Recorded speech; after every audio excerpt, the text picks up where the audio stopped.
United Nations, Reuters. The United States was further isolated on Monday, December 18, over President Donald Trump's decision to recognize Jerusalem as Israel's capital when it blocked a United Nations Security Council call for the declaration to be withdrawn.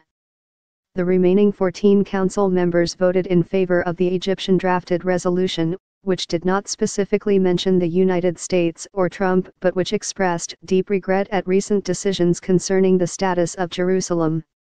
What we witnessed here in the Security Council is an insult.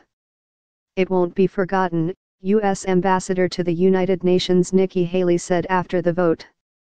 It was the first veto cast by the United States in the Security Council in more than 6 years, Haley said.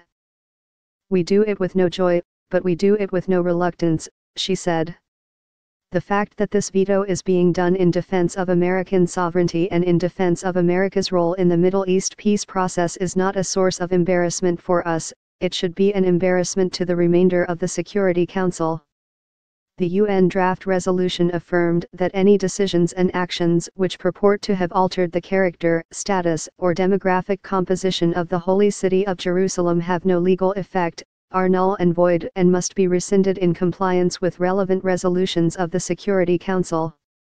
Trump abruptly reversed decades of U.S. policy this month when he recognized Jerusalem as Israel's capital, generating outrage from Palestinians and the Arab world and concern among Washington's Western allies.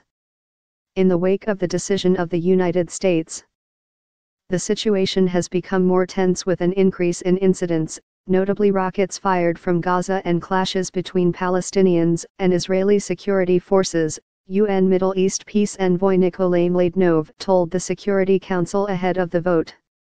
Trump also plans to move the U.S. Embassy to Jerusalem from Tel Aviv.